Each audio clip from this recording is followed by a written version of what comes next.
নমস্কাৰ। জুবিন গাৰ্গৰ এখন ফটো শেহতীয়াভাৱে ছ'চিয়েল মিডিয়াত ভাইৰেল হৈ পৰিছে। ছবিখনত মুখ্যমন্ত্ৰী মহোদয়ৰ সৈতে দেখা গৈছিল জুবিন গাৰ্গক।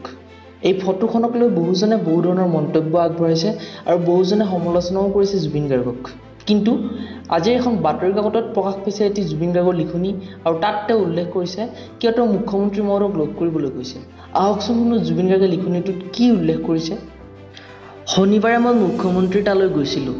মোৰ লগতে গৰিমা, বৃন্দাবন থিয়েটাৰৰ মালিক বংকিম আৰু জয়ন্তও গৈছিল। আমি বহুত দিনৰ পৰা এটা পৰিকল্পনা কৰি আছোঁ।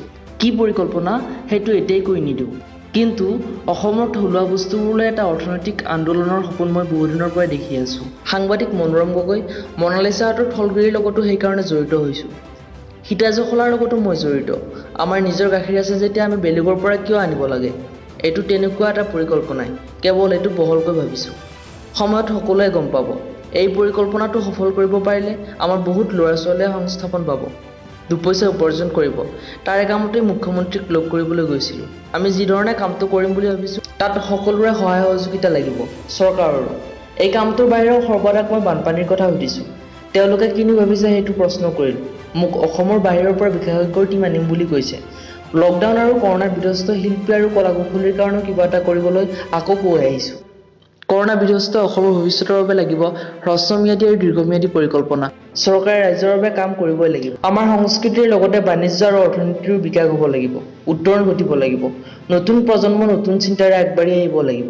অসম আৰু অসমীয়াৰ স্বাৰ্থত দিছপুৰেও আগবঢ়াব লাগিব সহায়ৰ হাত। সকলোতে ৰাজনীতি নহ'ব। মাটি আৰু মানুহ ৰাজনীতিতকৈ ডাঙৰ, সেই কথা বুজি পাবই লাগিব। নুবুজিলে সময়ে ক্ষমা নকৰিব, ইতিহাসে ৰেহাই নিদিব। সময় আৰু ইতিহাস বৰ সঁচা আৰু নিষ্ঠুৰ, এয়া সকলোৱে জনা কথা, মই ক'বই নালাগে। অসম আৰু অসমীয়া মানুহৰ কাৰণে যেতিয়াই যেনেকৈ প্ৰয়োজন হৈছে তেনেকৈ মই মাতিছোঁ। কা আন্দোলনৰ সময়ত অসমীয়া মানুহৰ হৈ মুখ্যমন্ত্ৰীক গালি পাৰিছোঁ, মুকলিকৈ চিঠি লিখিছোঁ। এতিয়া বিশেষ কাম এটাত মুখ্যমন্ত্ৰীক সাক্ষাৎ কৰিছোঁ। কোন মুখ্যমন্ত্ৰী সেইটো ডাঙৰ কথা নহয়, কিন্তু অসমৰ কামত আহিব পৰা কাম এটাত মুখ্যমন্ত্ৰীক লগ ধৰি আমাৰ কথাবোৰ ক'ব লাগিব। অসম আৰু অসমীয়াৰ স্বাৰ্থত প্ৰয়োজন হওঁতে আন্দোলনো কৰিছোঁ। প্ৰয়োজন হ'লে দিছপুৰৰ ওচৰ চাপিম। কা কেতিয়াও মনা নাই, এতিয়াও নামানো। কিন্তু ৰাস্তাৰ আন্দোলনৰ লগতে আমাক অৰ্থনৈতিক আন্দোলনো লাগিব। সেইটোত সকলো একলগ হ'ব লাগে। কিন্তু অসম আৰু অসমীয়াৰ ক্ষতি কৰা কা আমি কোনো কাৰণতে মানি নলওঁ। কা বাতিল হ'বই লাগিব। এয়া সংবিধান বিৰোধী, অসম বিৰোধী, খিলঞ্জীয়া বিৰোধী আৰু অসম চুক্তি বিৰোধী। কা বাতিল হোৱাটো অসমৰ ৰাইজৰ দাবী। ধৰ্ম সম্প্ৰদায় নিৰ্বিশেষে বিদেশীয়েই। সকলো বিদেশীক চিনাক্ত কৰি বহিষ্কাৰৰ দিহা কৰিব লাগে।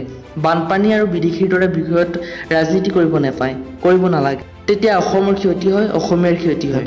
অসম আৰু অসমীয়াৰ ক্ষতি কৰি কৰা ৰাজনীতি মূল্যহীন, অৰ্থহীন আৰু ভৱিষ্যতশূন্য। অসমৰ কামত আহিব পৰা প্ৰকল্প এটাৰ কাৰণে অসমৰ মুখ্যমন্ত্ৰীক তেখেতৰ কাৰ্যালয়ত লগ ধৰিছোঁ। মই তেখেতৰ ঘৰলৈ ভাত খাবলৈ যোৱা নাই, নিজৰ কামৰ কাৰণেও যোৱা নাই। কৰোণাই চাৰিওফালে অৱস্থা বেয়া কৰিছে। বানপানীতো বহুত মানুহ মৰিছে, অসমীয়া মানুহৰ কঁকাল ভাঙি গৈছে। এতিয়া আন্দোলনৰ লগতে ৰাজহাড়ডালো পোনাই ৰাখিবৰ কাৰণেও যুঁজিব লাগিব। মই অসমৰ স্বাৰ্থত সদায়ে যুঁজি যাম, আগৰ দৰেই।